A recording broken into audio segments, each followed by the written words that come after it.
Mercedes was getting towed.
Alright, let me put in here.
that up.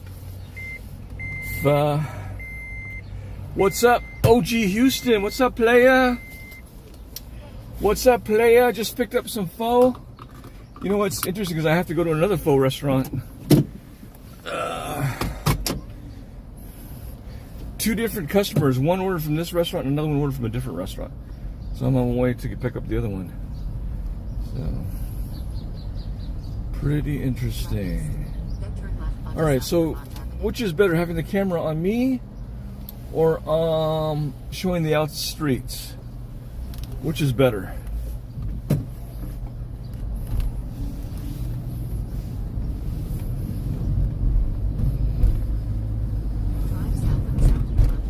There you see, it's getting kind of hot.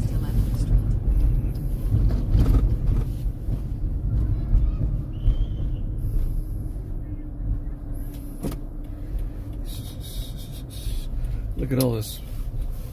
These vendors here on the street on Vermont. They're selling stuff. Turn right onto South Veranda Street. They call it Little El Salvador because all the vendors are selling products from El Salvador.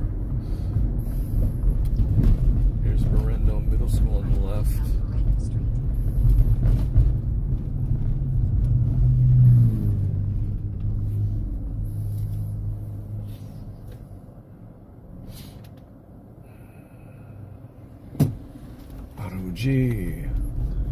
ROG in Korean is older person, grandfather. ROG. Harmony is a grandmother in Korean. Harmony.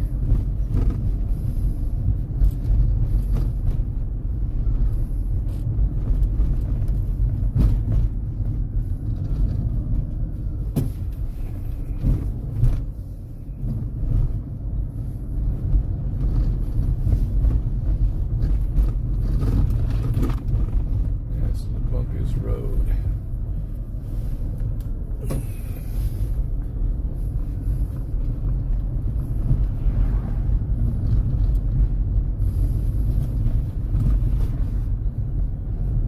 So I thought it would, you know, it was going to be cloudy in the morning, but it did finally burn off. The clouds did finally burn off by like around 1 o'clock. So it turned out to be a nice day.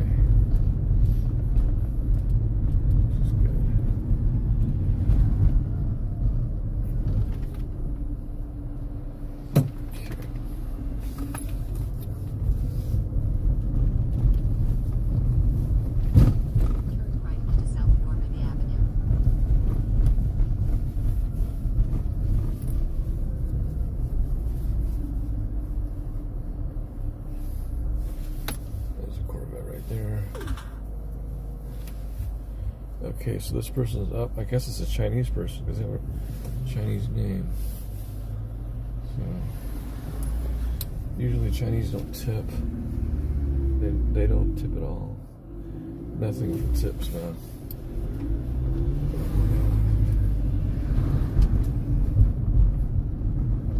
Drive west on West 11th Street. Why is my camera out of focus? In a quarter mile, turn right onto South Kingsley Drive.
people are texting me instructions for their delivery.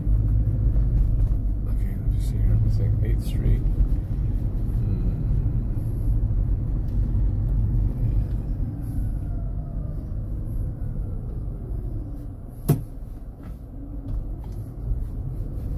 I should have taken Serrano. It's alright. Completely forgot about that.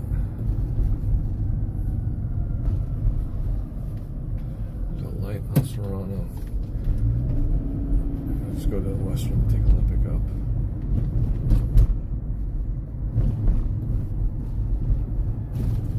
Turn right onto Southwestern Avenue.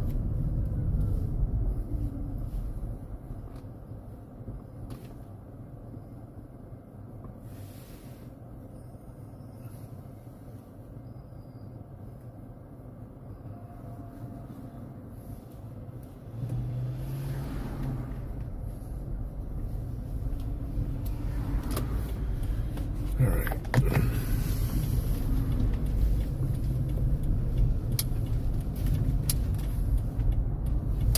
For a half mile.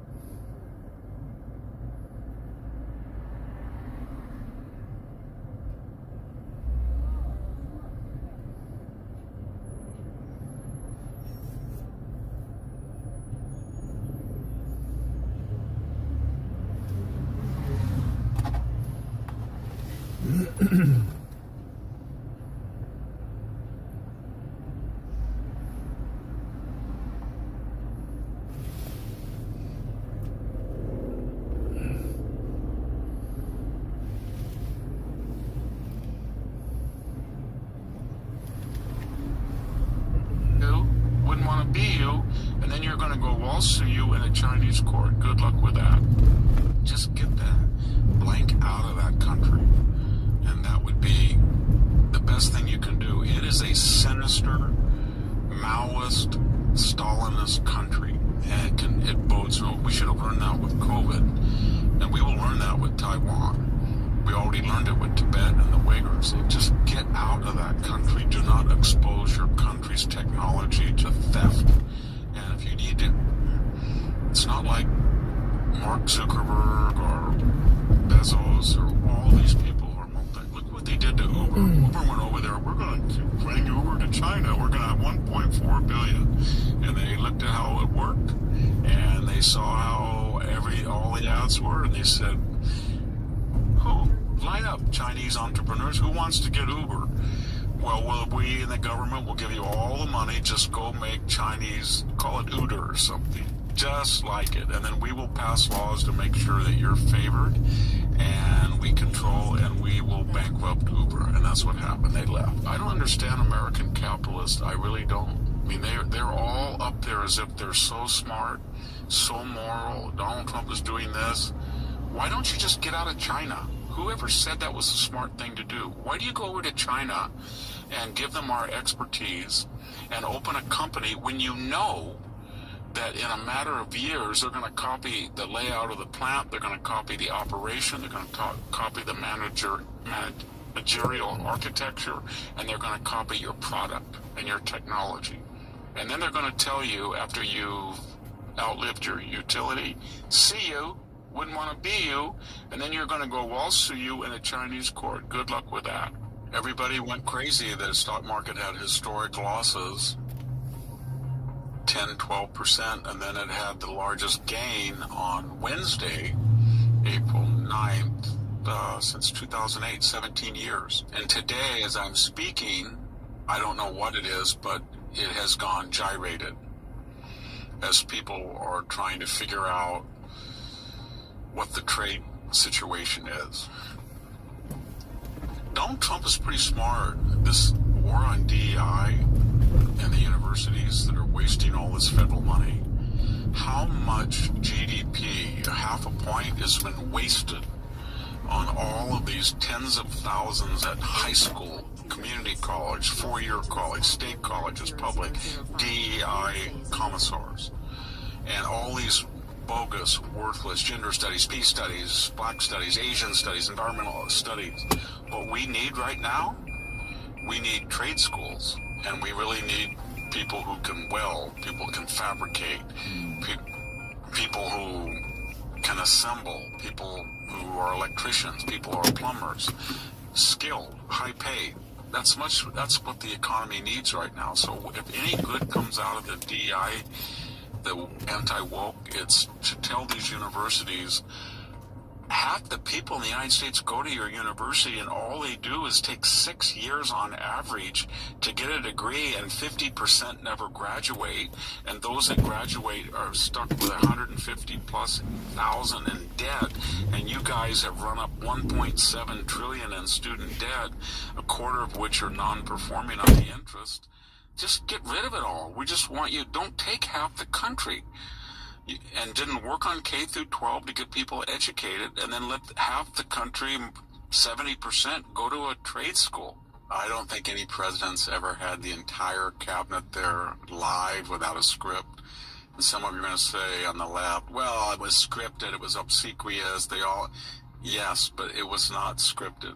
I mean, people knew what they were going to say, but in a cabinet meeting that's live with reporters in the room, we know what Biden would think of that. They even had footprints for him stuck on the ground where to walk, and little stickies everywhere. Turn left, turn right, stop, pause. And even when he read his script, you remember it said pause, stop, and he would read, I think we really got to reduce inflation, pause, stop. So my point is that anything can happen in those meetings. And I was thinking when I was watching it, they have a great cabinet. Marco Rubio, this Scott Besson has become kind of a folk hero. He's really articulate. He's really loyal to Trump. He knows Wall Street. But I couldn't imagine the first Trump cabinet like that. Can you imagine Trump sitting there and there's Rick Tillerson, who's called Trump a moron or an idiot, and then there's Mattis next to him, and my good friend HR, who had some disagreements, but let's not get HR into the Let's put John Bolton there instead. And you put all that array, Bill Barr or Jeff Sessions, I just don't see it happening, do you? But these guys were like a symphony. They were all on the same page. And Scott Massage. Scott Massage. You know, one of the things that your audience might call him Scotty D? what they kept saying, but I think was true, was they kept saying it was by your directive, Donald Trump. So they want everybody to see that they're all on the same page and they're taking directives from Trump. Slapping some tariffs. Yeah. That was the point. That was part of the point. Let's do it. Let's do it, man. Let's put some more tariffs on China. They've got it. There was a subtext to that. I totally agree with Trump on the tariffs in China. Senior advisors, but they did not have Peter Navarro there. Look at all these guys. Because Peter Navarro I think there are a lot of Chinese that come over here and hang out. Freelancing. These guys are and Chinese. when the They don't think markets they're Korean. were gyrating radically, this guy's and Korean, he was man. on television, especially with Laura Ingraham, looked kind of surprised, like, what are you saying? Because he was saying things like, we're not going to cut a deal. Those girls are Chinese. Cheat. Well, yeah, they do. They manipulate their currencies. They have excise taxes. They have phony health concerns. But the markets are going crazy, and all they want to hear is that you're going to cut a deal and have reciprocal tariffs. And you've just said that's not enough. So this is going to go on forever. 40 years ago, when we talked about these universities, we were talking like $1 billion endowment, $2 billion. Nothing like we see now. So they have so much exposure, and it's not a question of anybody persecuting. It's just Donald Trump saying, this was okay when Bill Clinton was president. We owed $5 trillion, and the national debt was 0.3% of GDP, but now it's 6%. I mean, the annual budget deficit. The budget deficit is 6% of GDP. It's 20 times greater than the budget deficit that he finally balanced. So we don't have the money to do it. We're sorry. We'd like to help you, but we give you the money and you go out and hire a bunch of DEI people, then you tell us, but he's curing cancer in the biology department or genetics department or something. Yeah, but it's all fungible. You just use those arguments to disguise the money you waste. Exactly. And we're tired of it. And I think they would get really lean and mean and better if they didn't have any federal. Because I've watched Hillsdale for 50 years. And the fact that they don't take money, they're better funded than any other almost any other college. They're more efficient. They watch the bottom line. And they don't rely on the government. They're completely immune from government. And when you look at optional areas to cut that are not mandated, Social Security, people's playing that sax. Unless you slash the defense budget. And Trump's not going to do that. He's going to try to find savings. Things so changed when Clinton was president because of NAFTA. They can cut $500 billion, $500 billion, and they can get increased revenue, whether a little bit from tariffs, a little bit from his gold card, a little bit from deregulation, whatever. You know what I mean? And he cuts $700 billion. That is an amazing accomplishment. I think the goal is to get to zero at the end of 4 years. But when they raise the debt to $5 trillion, that doesn't mean they're going to go to $5 trillion. Just so they have the option to go that high. But you got to remember that we only had in the last half century, last half century, we've only had 4 balanced budgets. 98, 99, 2000, 2000. Those were brought about when Bill Clinton made a deal with Newt Gingrich. And Newt Gingrich said, if we can get half of the expenditures will be cuts. And Clinton said, okay, I will make those cuts that you suggest, but then you have to pass my tax increase. And that's how they did it. But again, what they were doing is they inherited a 0.3% deficit of the annual deficit was 0.3% of GDP.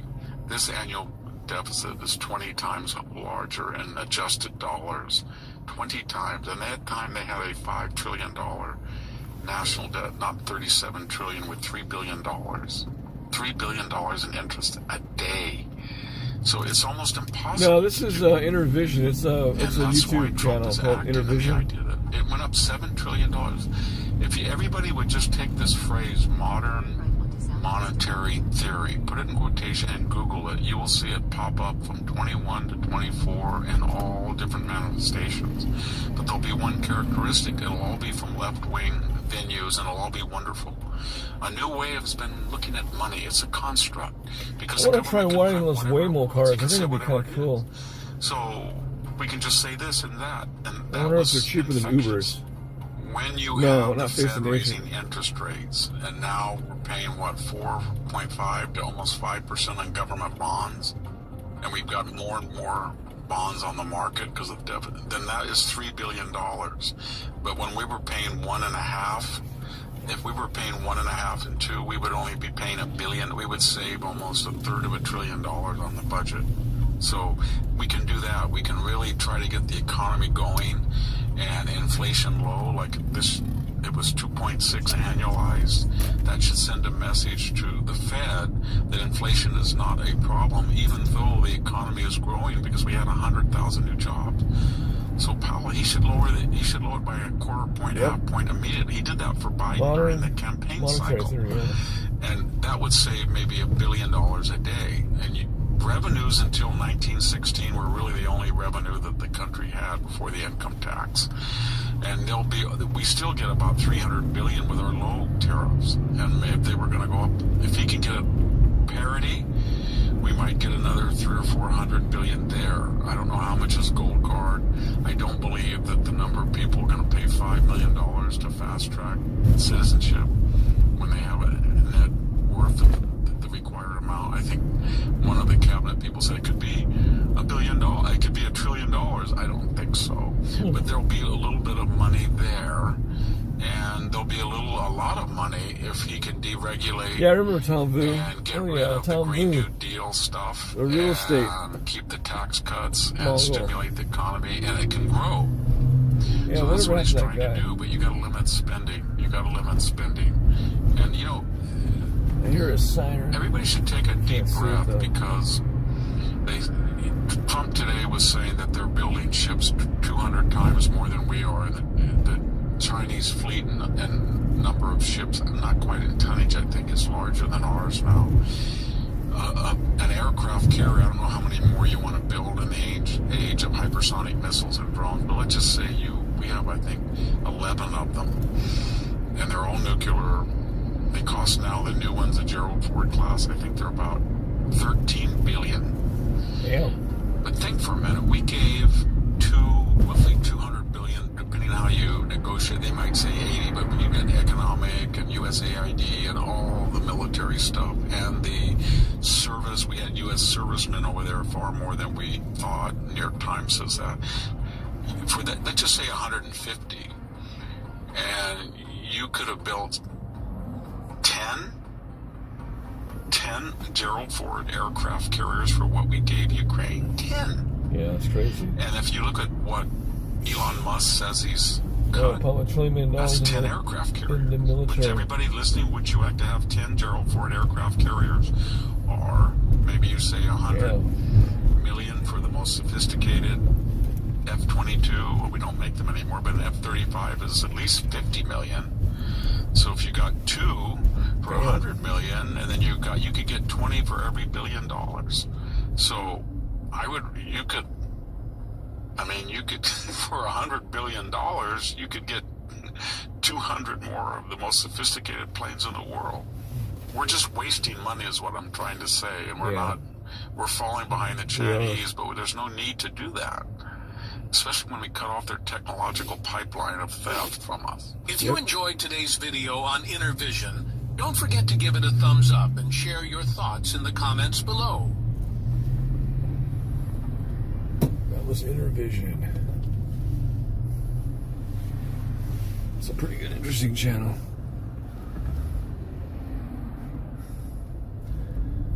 Pierce Morgan. That's what I was gonna say.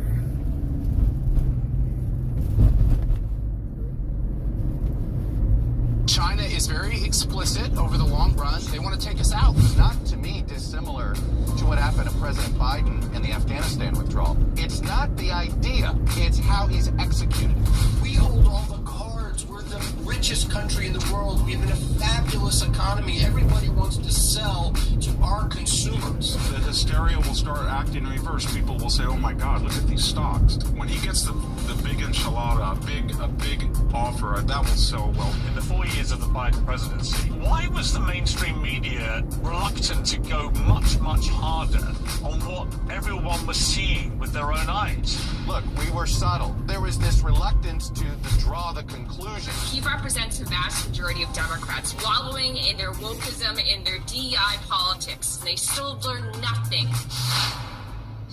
There's a lot going on in President Trump's world. A new temporary 90-day reprieve on tariffs for many countries, but certainly not for China. The president's just hit China with a massive 125% on its imports, responding to China's tariff of 84% introduced earlier today. So the all-out trade war is on. MAGA is quarreling. Economists are seething. Markets are reeling one way and the other.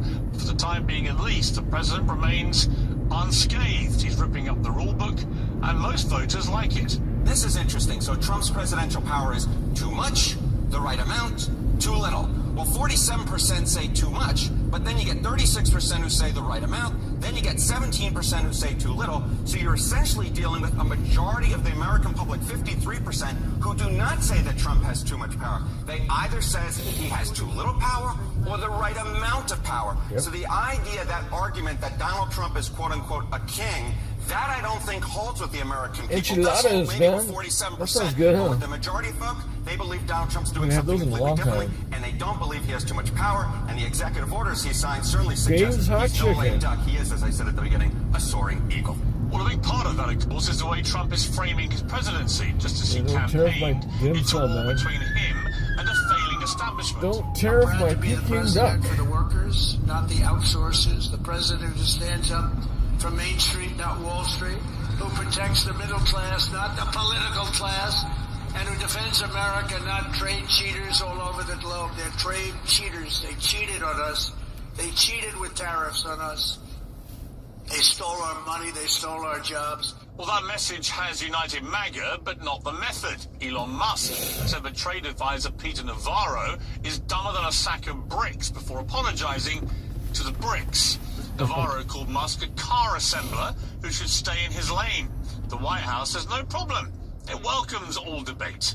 These are obviously two individuals who have very different views on trade and on tariffs. Boys will be boys, and we will let their public sparring continue. And you guys should all be very grateful that we have the most transparent administration in history. And I think it also speaks to the president's willingness to hear from all sides. Well, maybe there is something in that. President Biden gave 36 press conferences in 4 years. Trump seems to do 36 every week. And while advisors point the finger at each other over the means of making America great again, Democrats are still pointing the finger at voters. Who's a felon who is more interested in loyalty, who's more interested in retribution, who's more interested in grift than in democracy. And we chose a felon because we didn't want to elect a black woman. Well, the tariffs are a big gamble with high stakes, and as I've said several times, I don't know if it will work. What definitely won't work is continuing to say half of Americans are racist bigots. Democrats are fuming over President Trump's great power, but they're a big part of the reason that he has it again. To debate all this and more, I'm joined by Chuck Todd, host of the Chuck Podcast, Jamal Bowman, the former Democrat congressman for New York, Matt Schlatt, the chairman of CPAC, and Lindy Lee, the former fundraiser for the Democratic National Committee. Well, welcome to all of you. Chuck Todd, welcome to Uncensored, making your debut. Congratulations on breaking out into this brave new world, which I think you'll find very exciting. Chuck Todd from MSNBC. Of course. It's great to see you, Chuck. Look, you've been in Washington a long time. You've seen it all before. I don't think any of us have ever seen anything quite like what is happening here. I've got to be honest, I just don't know if it could work. I mean, I'm keeping an open mind, as I do with all things Trump, that if you get away from the often incendiary rhetoric and the kind of brutal methodology, is there a method to the madness? I'm looking at the markets this morning. You've got a full-blown trade war now between the United States and China, but the market's gone up on this news, which suggests to me that maybe, even on Wall Street, they're thinking, well, maybe it's time we had a gloves-off war over trade. Well, I don't know if it's going to work either. History says it's unlikely to work, and I think the real challenge for President Trump is it's not what he's trying to do. What he's trying to do is popular, right? Bring back manufacturing, bring back more, Americans should make more things in America. That is not that is a unifying idea. But the way he's gone about it, I think, has both been politically damaging to himself, and then obviously it could be catastrophic to the economy. It's not, to me, dissimilar to what happened to President Biden and the Afghanistan withdrawal. The idea of getting out of Afghanistan, that was universally popular, right? That had 60, 70%, yes, get out. How he got out became a test of his competency, or frankly incompetency, of his administration. And when you look at how President Trump has done this, there's a good op-ed in the New York Times today, Owen Cass, who's a defender of the larger idea of what President Trump is doing, but simply seems to be sort of at his wit's end at sort of how he's trying to do it. Politically, he should have done his tax cut first and sort of essentially gradually increased and gradually talked about how he was going to do his tariffs. You do a little bit at a time, 3 months at a time, see who comes to the table. You give business a chance to absorb the new rules, and there is sort of you can create some certainty in the business community. The way he's done it, I think he's jeopardized his political support in Congress, even among his fellow Republicans, and he's jeopardized the competency that I think many business leaders assumed he had with the economy. They looked at Trump 1 and thought, hey, that wasn't so bad. Now, I would look at it and say, well, he's got an entirely different slate of advisors surrounding him this time than he had in 1.0. Mike Pence, Reince Priebus, those guys were free marketers. They were free traders. There were a lot of free traders in his administration in Trump 1.0. Those folks don't exist in Trump 2.0. So I do think he's put himself and has put his party in massive political jeopardy by how he's gone about it. It's not the idea, it's how he's executed it. Well, Matt Schlatt, that's a really interesting point Chuck makes, because we played a CNN clip earlier talking about a poll which showed that the majority of Americans are comfortable with the level of power that Donald Trump has, which might be a surprise to many people on the left, for example, who think he's completely out of control, he's a king, and so on. So it's clear that the American people at the moment believe actually it's okay that he has this amount of power. But how he's utilizing it is clearly causing him a lot of personal poll rating damage, because another CNN poll I saw this morning showed that over the tariff issue, his support is definitely plummeting. And it is a massive roll of the dice. Whatever side you're on, whichever way you look at this, nobody has ever tried to launch a global trade war. He would dispute the word war, but I think most people would say that's what we're now in. A global trade war between the United States and everybody else, with China in particular responding, I guess, fire with fire. So the two things can be right. People might be comfortable that the president has this power to do this, but the way he's executing this is eating up his political capital. And again, I don't know if it's going to work. If it does, then he'll turn out to be a genius who played the ultimate blunt weapon, and it worked. If it doesn't work, conversely, he could be in serious political trouble, and the Republicans heading into the midterms might get one hell of a beating there, and then another big beating in the next election. In other words, the stakes are incredibly high here. Piers Morgan Uncensored is now proudly independent. If you like the show, we ask for only one thing. Subscribe on YouTube and follow Piers Morgan Uncensored on Spotify and Apple Podcasts. Now let's get straight to the point. Support for today's show comes from a business focused on a critical issue: prosperity. US national debt is at crisis levels. Inflation has made life more expensive for everybody, and the stock market is precarious. It's enough to make anyone's financial future feel grim. So what is the solution? Well, a simple one is to opt out of the chaos and invest in something solid and reliable: physical gold and silver. And there's only one name you need to remember: American Hartford Gold. This company has earned the trust of thousands of customers with an A+ rating from the Better Business Bureau and glowing reviews you can see for yourself. They offer an incredible range of gold and silver bars and coins. They can be delivered directly to your door, or they'll help you set them up in a tax-advantaged gold IRA. First-class customer service makes the whole process simple, secure, and straightforward. American Hartford Gold is committed to getting the truth out there and giving you peace of mind in uncertain times. And if that wasn't enough, you'll get up to $15,000 worth of free silver when you make your first purchase and mention my name, Piers. So, make the smart move. Call 866-692-2474 or text Piers, that's P-I-E-R-S, to 65532. That's 866-692-2474 or text Piers to 65532. All the details are in the description. Now on with the show. Yeah, so that's been the theme of my last decade, Piers, has been: how can you be supporting Trump? You're going to get destroyed in the midterms. How can you support Trump? He's going to lose the American people. How can you support Trump? He's going to be the least popular president in our history. And what's turned out to be, over the course of the last 8 years, is he's actually turned into to be one of the most consequential presidents in our history. And there's a couple things that you have to realize, which is this trade war is going on already. He's just decided to engage it. So there was this acceptance by Democrats and Republicans, free traders, as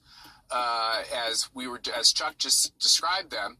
I would quibble with that, but let's just say this: we were okay with America paying for everything. We were okay with American companies paying high tariffs and us having relatively low tariffs because we were so big and we were so successful and we dominated the economy and we dominated the globe. And then over time, the American middle class got hollowed out and the American people soured on this idea of globalism, and they soured on this idea that there was an upside to getting cheap T-shirts and cheap underwear when you couldn't work at the plant anymore. You couldn't find a job, and what you were told by a lot of people is that's okay, you'll get retrained and you'll become a computer technician, and that hasn't worked out so great for everyone.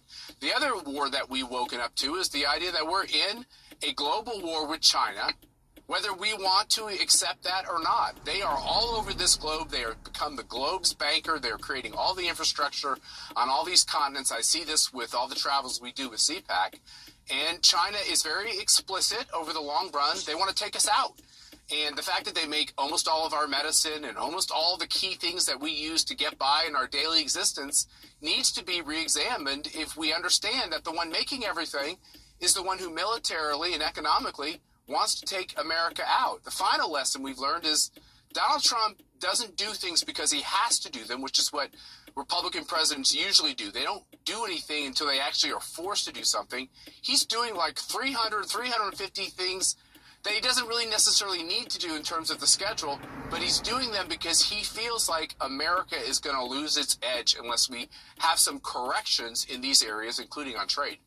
Okay, Jamal Bowman, Kevin O'Leary doesn't think Trump's going nearly hard enough. He launched a searing attack on China's economic war, as he phrased it, against particularly the United States.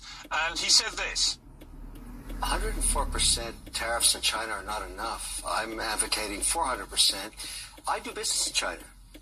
They don't play by the rules. They've been in the WTO for decades. They have never abided by any of the rules they agreed to when they came in for decades. They cheat, they steal IP. I can't litigate in their courts. They take product, technology, they steal it, they manufacture it, sell it back here. Never has an administration 400% tariffs? I want Xi on an airplane to Washington to level the playing field. Jamal, people might say, well, it's outrageous and so on, but he's not a fool, Kevin O'Leary. He's a very successful guy, and he believes that what Trump is doing is not only right, but not aggressive enough, that you've got to take the war to China because they've been waging an economic war for a sustained period of time now, and it will eventually, potentially, put them above the United States.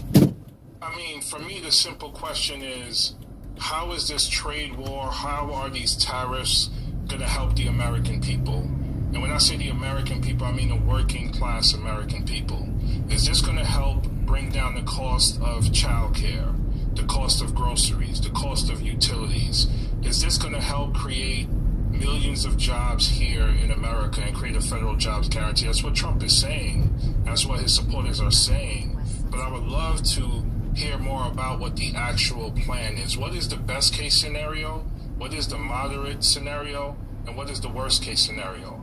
Right now, markets are inconsistent, and that inconsistency is not good for the American economy overall.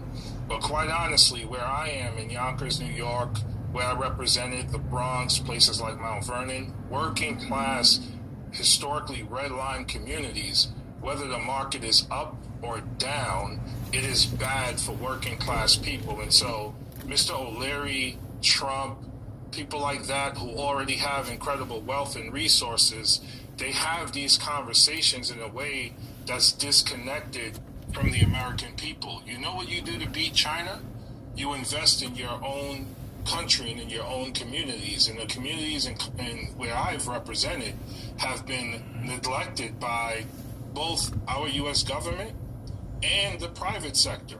The private sector has been more focused on enriching itself than it has the American people. And my worry is this going to lead to the further concentration of power and wealth for the 1/10% wherever it lands, while the majority of the American people continue to struggle?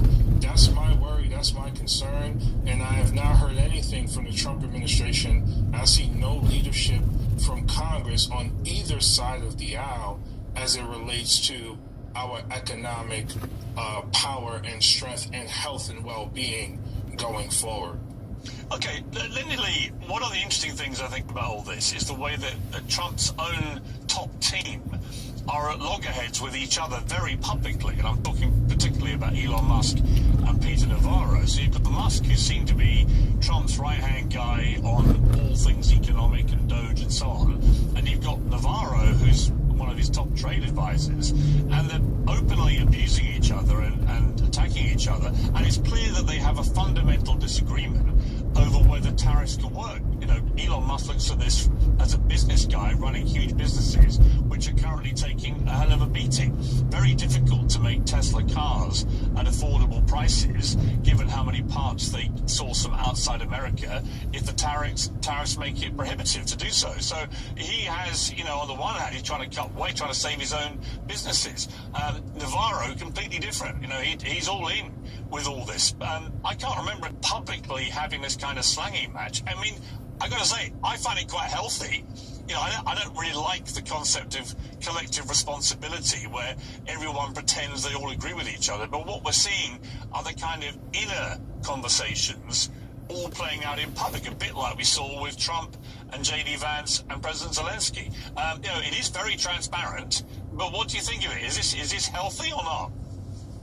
I love it. Frankly, this puts the lie to the fact, you know, what Democrats are saying, that Trump is a king. You think a king would allow dissension within the ranks? I don't think so. So I'm actually really happy to see this spilling out into the public. And I think retardo, which is the phrase that Elon used, is actually her. And I want to say, last time, Pierce, you questioned my loyalty. I want to say one thing, though. I lost like 25% of my net worth in the last couple of weeks because I am so heavy on the NASDAQ and tech stocks, yet I am willing to give Trump a chance. It's only been 4.5 trading days, so I'm willing to see how this is going to play out.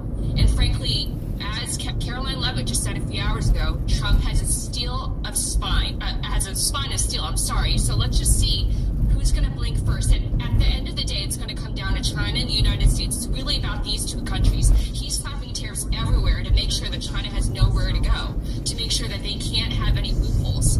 But we'll just see what happens because obviously the status quo isn't working. We're seeing so many cities around the country being completely decimated. And maybe this will lead companies to reshore, perhaps reindustrialize. Perhaps this is, in fact, the medicine that we need. But again, we also have to mention that we have increasingly financialized our economy, and Wall Street doesn't necessarily reflect Main Street. And most Trump supporters, a lot of them don't own stocks, so they're not feeling the pain. But I am really glad that you mentioned that Elon is dissenting. Bill Ackman, for instance, is also speaking up. This is a good sign. It's a sign of a healthy democracy. So all the Democrats out there marching and saying, you know, during our hands-off protest saying that Trump is a monarch, a king, that's absolutely not true. Because I was born in an authoritarian regime, and you better believe that no one is allowed at the danger of death to speak out against Xi Jinping. Okay, well, look, stay with me, panel, because I'm going to have a quick chat now with somebody very directly concerned with the tariffs. That's the owner of Marlin Steel Wire in Baltimore, Drew Greenblatt. Drew, thank you very much indeed for joining me. Look, there's a lot of business people freaking out about what's going on here because they're seeing a massive assault on their profits, potentially, massive assault on the stock price of their companies and so on. Where do you sit with this? Making America healthy again is all the rage, and many people are inspired to put their fitness first again. That's why I'm excited to be working with Don and my team at Jacked Up Fitness, which is an amazing American company. Last week, they installed their flagship Jacked Up Power Rack Pro for none other than RFK Jr. and his team at the Department of Health HQ. And I'm next. They're coming to my house to set up my Power Rack Pro, and I can't wait to flex these guns. It has everything you need for a full-body workout at home. There's a cable crossover system integrated with 200-pound weight stacks, and the Smith machine is set up for hundreds of exercises. Basically, everything that you can do at the gym. If you're new to all this, the Get Jacked Up program offers full-body video workouts led by celebrity trainers like Kim Lyons and Clark Bartram. Just press play and follow along. Join me. Go to getjackedup.com and sign up for free. Order your Power Rack Pro and save 10% with promo code PEERS. No more excuses. You have to stay the course. Now is a wonderful opportunity to invest in America. Now is going to be a glorious future being created right now for the American worker. We're going to give tremendous paths to get from being impoverished into the middle class. These are opportunities that we didn't have for decades. All of a sudden, we're going to be leveling the playing field. This was not an opportunity a couple days ago. Right now, we have all kinds of disconnects where we make baskets in Baltimore, Maryland using American steel, and we try to export it to Germany, and the German government charges $129.25 for tariffs. But if a German competitor ships the same exact basket back to America, the customs duty by the Americans is $1.25. This is so unfair to the American worker. We're leveling the playing field. We're making it fair. This is the time. We have to understand that, yeah, T-shirts are going to cost a couple more bucks from Vietnam. I'm all right with that. What's more important is that $80,000, $90,000 jobs, $100,000 jobs with health insurance and 401k matches are very commonplace all throughout America because there's so many new job opportunities. What if it doesn't work, Drew? I mean, I admire your optimism, and you talked through a very good example there in your world in relation to what happens with Germany on tariffs, and that does, on the face of it, obviously appear completely unfair to the United States and the United States workers. But there are other areas where America has the edge over other countries, is what the argument goes. And to take a sledgehammer on tariffs in the way that Donald Trump is doing, many people think is overly reckless. And we're seeing the effect on the markets. Now, the markets can behave like lemmings on the top of a cliff. You know, they can run either way. And I'm fully aware of that. And I own stocks, and I see what happens up and down all the time on just a whim or a tweet or whatever it may be. But what if this overall policy, which I think most people kind of agree with Trump, that too much stuff has been outsourced outside of America, manufacturing has been allowed to sort of grind not to a halt, but certainly to a much bigger halt than it used to be in America. And if you want to stand up for American workers, well, now's the time to do it, particularly with automated AI coming with robots and so on. This is the time to stand up for human workers. I get all that.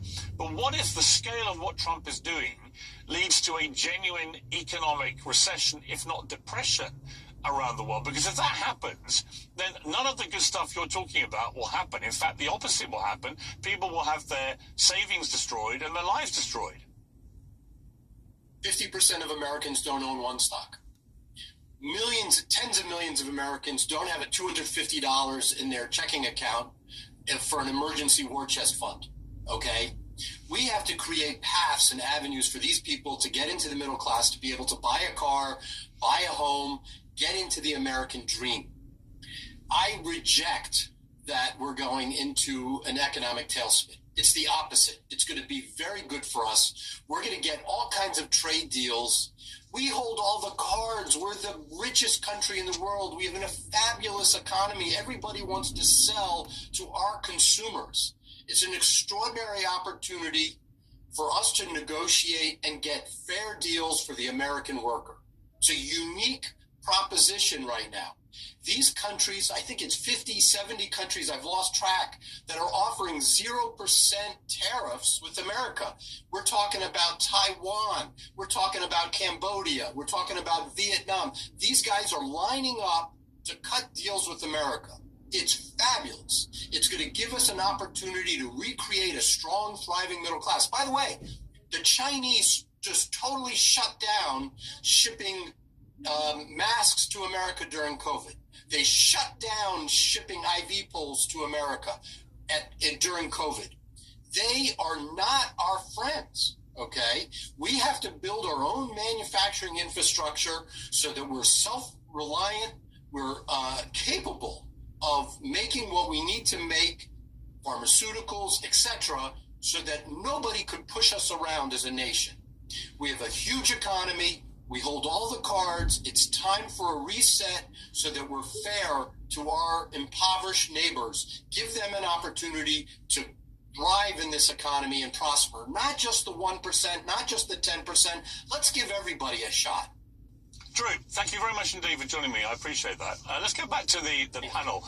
I mean, Chuck, here's my kind of overview again about this, which is the establishment way of doing things in terms of the economy has led to America being $37 trillion in debt. Some I can't even imagine how big that is. I can't even write it down. I wouldn't know how many noughts you need.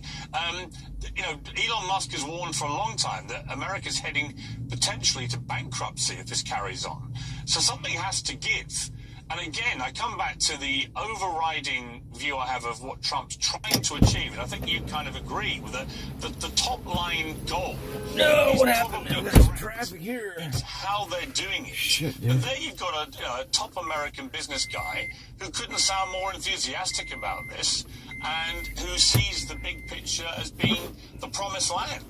Look, again, I get the goal. And I think the goal is not the issue, but it's sort of like, it reminds me, you know, over 100 years ago, the block of ice industry was going away thanks to the creation of refrigeration. But at some point, you couldn't protect the block of ice workers, right? There was just not going to be the demand for that. And so, you know, some of these tactics feel as if it's an attempt to sort of go back to an era that I don't think is ever going to exist. I don't know if you can stop progress from around the world. And then here's the other issue that I think we don't fully appreciate with what freer trade has meant for the globe, right? More people are out of poverty than ever before. There is more bottom, you know, there's no doubt we have income inequality in this country, and yet we've also been able to get people out of poverty. More people around the world have gotten out of poverty. What does free trade also bring you?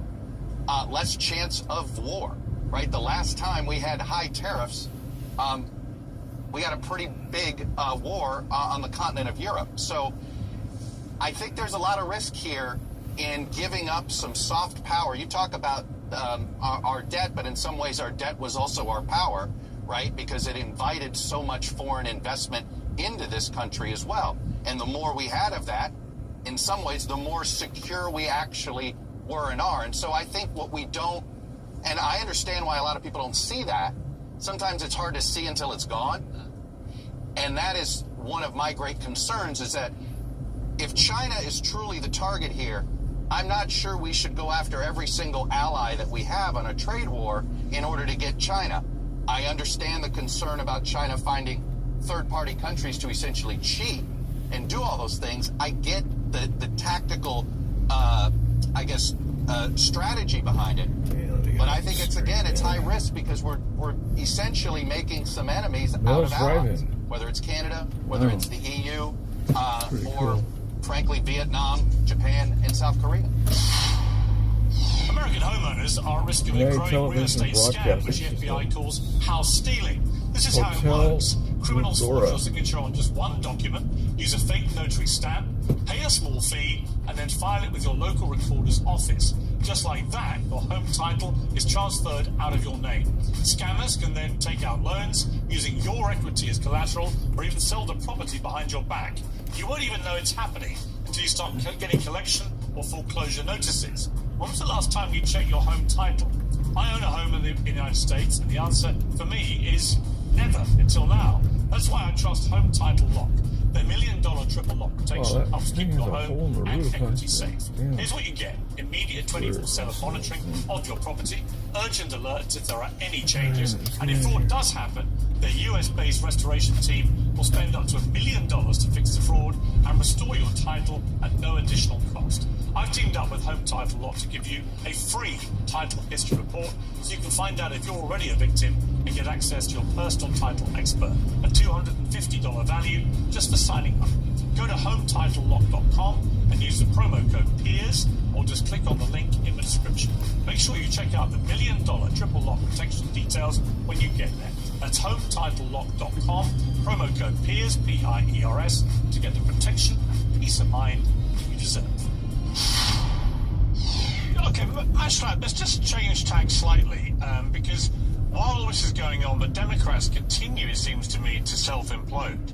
You know, they should be reveling in what's happening, but instead, there's a lot of infighting. There's a lot of weird posturing by people who I don't think are electable in a million light years, announcing themselves as the kind of de facto new leaders of the party, and we'll come to that in a moment. But first of all, there's also the ongoing narrative by a large number of people on the left, which I think just shows they haven't got the memo that you can't just keep lazily playing the race card, the Nazi card, they're all a bunch of loons card. And this is a Princeton professor who basically implied that everyone who voted Trump is a racist. Take a look. We chose a felon who is more interested in loyalty, who's more interested in retribution, who's more interested in grift than in democracy. And we chose a felon because we didn't want to elect a black woman. I mean, the thing about that says so many things to me. I'll come to you in a moment, but the thing it says to me is that one of the reasons that Trump won, I mean, there were lots of reasons. One, obviously, the economy. Secondly, immigration, illegal immigration out of control. He's fixed that. The economy, we'll wait and see how this all plays out. But the third thing, I think, was this whole issue of wokeism, DEI, all that kind of stuff, which I think a lot of Americans just got sick and tired of being lectured to and hectored to. But there was also this constant attempt to brand everyone who voted for Trump a racist or a Nazi or whatever it may be. And they're still doing it. And this is a professor of a top university in the country. What does that tell you about the state of the Democrats right now? Well, it probably isn't fair to hold the Democratic Party responsible for every nutty thing that a professor says on our university campuses. That being said, I do think that's a theme. You know, when Republicans have been humiliated in national elections, it starts with an acknowledgement to the voter. We've heard you, okay? We got the message. We were either wrong on something or we didn't take into account how important an issue was to you. And what I see from the Democrats, maybe I take Gavin Newsom out of this, is a failure to first acknowledge the fact that they got shellacked in an election with some crazy laws around the state on mail-in ballots that still advantage them in a lot of states like California. And they were shellacked on very core things. And Pierce, I would say it's not uncommon for a Republican to be elected to the presidency because they're going to do a better job in the economy. That's usually the number one reason we get elected, or because there's a huge security question. You want a strong military. But this whole question of the open border and woke, that was the part that was such a condemnation, a new type of condemnation on this Democratic Party, which, let's face it, has embraced socialism. They've embraced these leftist tactics. And, America is a much more centrist country than that. And America there's no question, we all have our own stories about how we got to this country. We're a country that's mostly made up of people that came from other places. And I think what makes your point more than anything else is that it was minority voters. It was black voters. It was Hispanic voters. It was Asian voters. It was gay voters. It was all of these people that are supposed to be in these categories that the Democratic Party is supposedly saying they're fighting for, who became exhausted over this idea that those characteristics of their life were more important than other characteristics of their life. Like, were they qualified for the job? Are they qualified to get into that university? Is America a rotten place? At the end of the day, Americans are actually proud of their country. We like our founding. We like our founding fathers and founding mothers. And we have a great story to tell about how the individual is sovereign and not the government and not the king. And somehow the Democratic Party embraced this idea that, America was 1619. Remember that all foolishness that occurred? That America is a fundamentally, intrinsically racist country that can't heal its wounds? Every country had slavery all over the world. America was the only country that turned it into self-hate for centuries. Oh, Lindy, I think you said, I don't want to misquote you, but I think you said this guy was your professor. Is that right? Yeah, I'm going to come to you. Don't worry. I can see you waiting to get in, Jamal. But Lindy did, I think, say that this guy was your professor. He is the ultimate DEI hire. It's an embarrassment to Princeton University, and I'm still an elected officer there. I'm embarrassed that we share the same university, frankly. He's been like this for years. This isn't just a one-off. And Matt, I also want to say, just putting everything aside, I've been highly critical of you in the past. I want to apologize. No ands, ifs, or buts. I'm sorry. Everything that you said, I completely agree with, and I'm just sorry. You were right, and you were nicer to the Democrats than I would have been. He's not just a one-off or an exception. What Eddie Glade just said, that professor, he represents a vast majority of Democrats who are still wallowing in their wokeism, in their DEI politics. And the former DNC chair that just stepped down, Jamie Harrison, who continues to attack me almost on a weekly basis, he said that we need to double down on identity politics. It's just so shameful that they still haven't learned the lesson. They still learned nothing from the 2024 election. Let me give you an example. I hosted Biden on May 1st, 2024. It was supposed to be a normal event. But because I was Asian American, they made it all about identity politics, not bothering to ask if I wanted that or not. They brought a lion dance to my event with President Biden. That's not my culture. I grew up in this country. My culture is Britney Spears.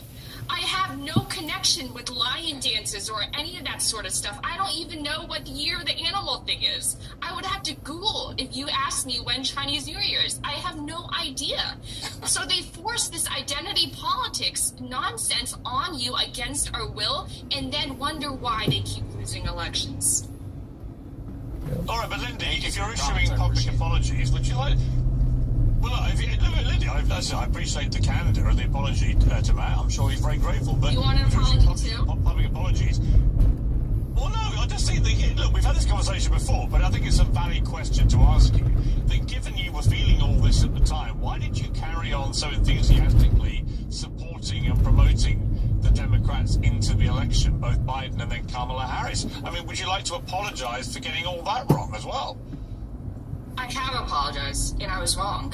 I absolutely was wrong. It's so hard to come out of the cult. And 5 years ago, I tried to come out of it, and guess what happened?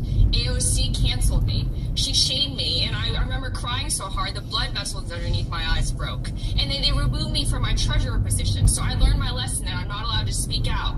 And so I stayed quiet for a number of years, but I just couldn't anymore. This party is insane. To this day, they've learned nothing, and that's why the tent keeps shrinking. And they push me out. They call me a cunt, whatever, and a chink, a slut whore all day long. And then they wonder why I leave. They threaten my parents, and then they get mad that I leave the party. How do you stay in an abusive relationship like that? Would you tell a woman to stay in an abusive relationship because they happen to start out that way? I stopped fundraising for her in September because I saw the lunacy and I saw that she was also just a terrible candidate. I wanted to give her the benefit of the doubt, but then she hid from the media for an entire month. And I speak to her on a one-on-one basis, and she's not an idiot. But every time she goes on stage, her brain just completely melts. Okay, I'm talking Jamal, about you've been putting a number of... of course. Jamal's been putting a number of increasingly entertaining expressions throughout all this. So, Jamal, your chance to respond. I mean, my big question for you is, what on earth is happening to the Democrats? Because actually, amid all the more jocular stuff about them, the Democrats as a party, to see the approval rating now in the early 20s, record low approval now for the Democrats. What is going so horribly wrong? And why are people not getting the memo about a lot of the reasons that people are citing for why they no longer feel any resonance with the Democrats? So I'll speak specifically to the Democrats in a moment, but I think the entire establishment, Republicans and Democrats, private sector and public sector, have failed the American people for decades. So I want to put that on the table, and I want to circle back to that. But yes, in terms of the Democratic Party in particular, the Democratic Party has a reputation, and I agree with it, for not fighting hard enough for the American people and not showing a strong enough backbone as it relates to the issues the American people care about. So to the point of Donald Trump, whether you agree with him or not, continues to present himself as a strong leader and a strong fighter. I don't agree with his policies, but the American people, those who voted for him, believe he is representing strength. And, America's not going to take it anymore. You cannot bully me or push me around. We're going to push you around. That's what these tariffs are all about. The Democratic Party is more concerned with getting the right answers on the tests and being correct as it relates to the fine print than they are at fighting, taking off the gloves and fighting. And so when I was in Congress, continue to try to encourage my colleagues to fight more. Wherever that led us, just at least show that you're fighting. And specifically, as it relates to the working class in this country, I think the party has become more concerned with college-educated consultants and data than it has the regular single mom struggling with 2 or 3 kids right here in Yonkers in the Bronx. Having said that, the Republican Party isn't any better. They're actually much worse. I mean, we're talking a lot about, Trump's tariffs and how he sank the market, for a few days. What about disappearing legal residents of our country without due process? What about the Trump administration ignoring the rule of law, ignoring the courts, and not bringing back mistakenly detained individuals who were sent to the El Salvador prison? As an African American, I also want to say this. It's really important for America to embrace and learn about its full history, the good, the bad, and the ugly, because I think it helps us to be a better nation. And so when we see, and when I see attacks on universities for DEI, on school districts for DEI, and the withholding of funds, I don't think that makes us stronger. I think it makes us weaker, both in the present and short term, but also in the long term. We have to embrace all of who we are, and we haven't fully done that. And both parties have been a hot mess as it relates to meeting the needs of the American people. Okay. I couldn't disagree more. All right, Chuck, you wanted to jump in there. Can I hang on, Lindy? Yeah, can I jump in on this? Because there's been a, I think one of the fundamental misunderstandings of sort of where the two parties are here a little bit. I think the problem in the Democratic Party is they've had 3 straight Democratic nominees that were selected for the party, for the voters. The voters didn't really have a full say, whether it was Hillary Clinton and Barack Obama's decision to sort of endorse her and chase a whole bunch of people out of the race in 2016. Joe Biden was sort of anointed with COVID and Clyburn in South Carolina, and of course Kamala Harris was anointed to the nomination. Now, look at Donald Trump. The party elites tried everything they could to stop Donald Trump in 2015 and 2016, but the voters prevailed. Many of the party elites were a little bit nervous about Trump again, but the voters prevailed. I do think one of the reasons why the Republicans look healthier right now is that they had a big fight. It was very public. Donald Trump's side won, and he's got sort of real, essentially real leadership of his party. The Democratic Party hasn't had a fight since 2008, right? Hillary Clinton and Barack Obama had a fight, very public fight, and it made the party healthier.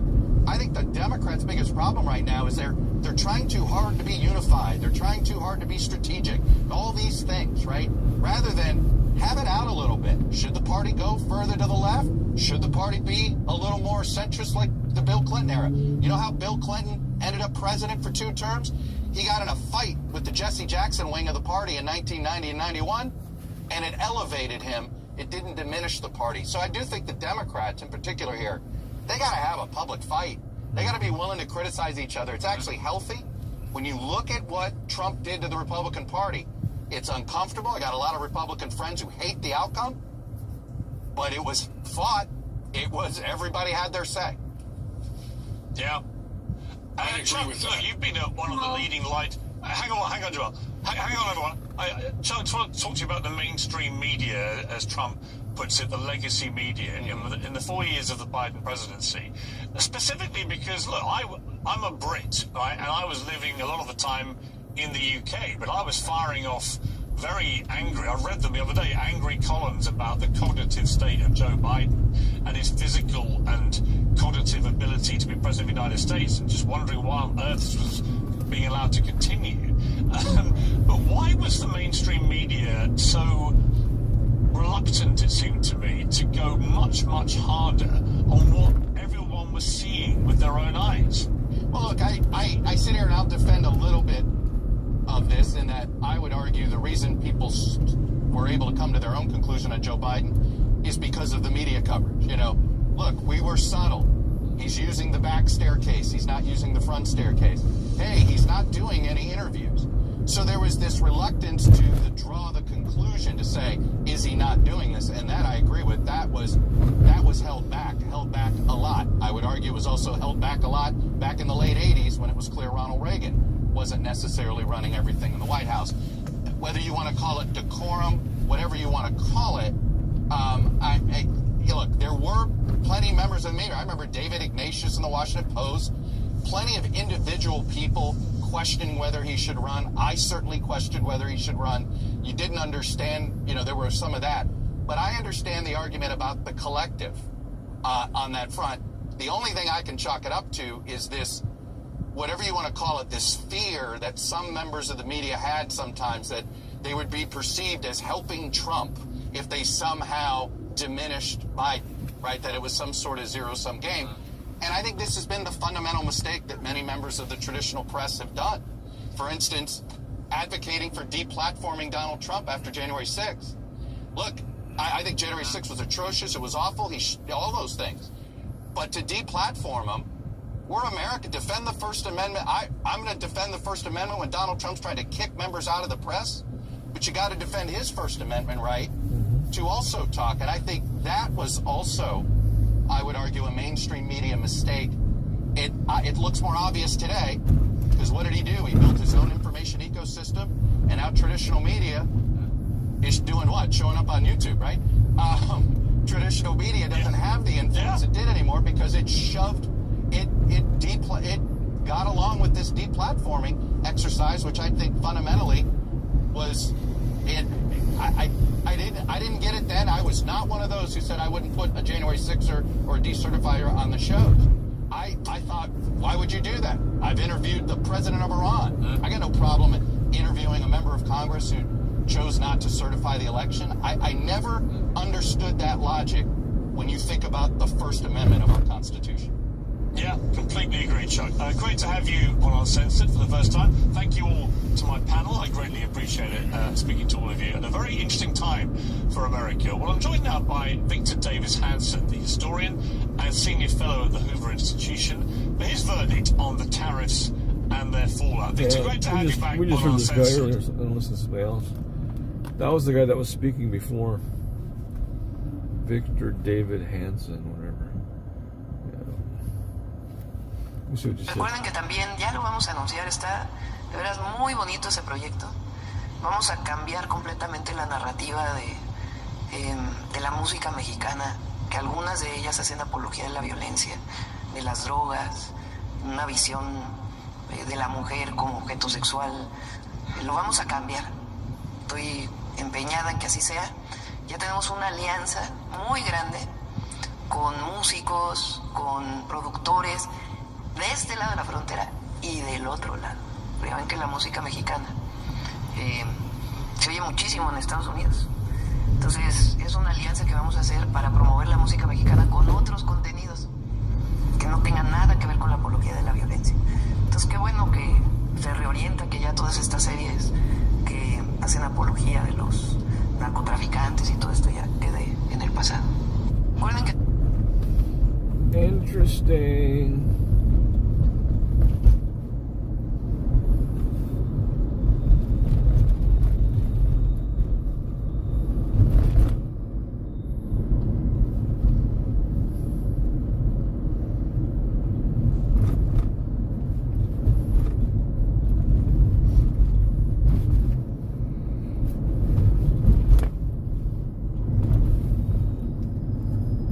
The president of Mexico says she wants to change the Mexican music. She doesn't want to have the narco corridos. She wants to invite other musicians that are not singing about the corridos, and then she doesn't want to involve the cartels. That's basically what she was saying. For those of you guys that don't understand Spanish.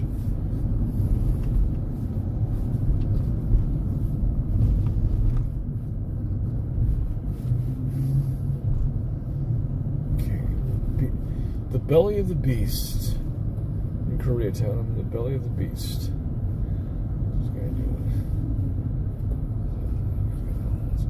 A lot of homeless people have a cart and stuff like that, man. It's crazy. What's going on? I'm surprised my phone hasn't overheated. I think when I don't put it in the sun, it's better. Because when I do put it underneath the sun is when it starts overheating. So And I'm using my phone case too, which is interesting. That's pretty cool. I like that. Nice. Okay, this guy's fucking double parked here. What the fuck is this guy doing, man? Holy shit, dude. You can't just double park there, man. Damn, dude. What are you doing, man? Go out there more. Holy shit, dude. Jesus Christ, man. What are you doing, you fucking idiot? Double park, dumbass. Freaking dumbass.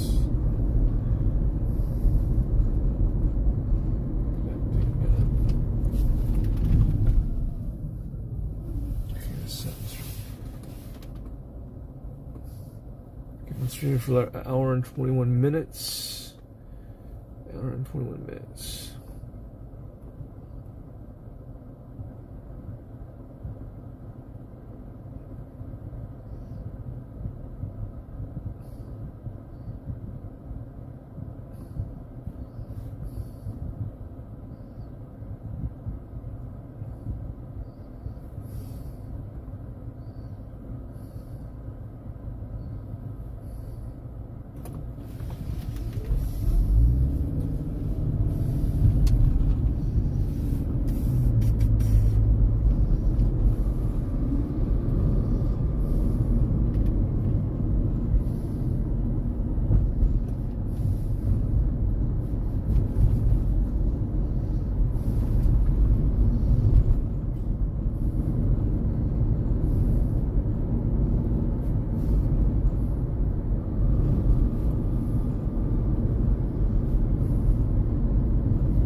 probably end the stream because I'm gonna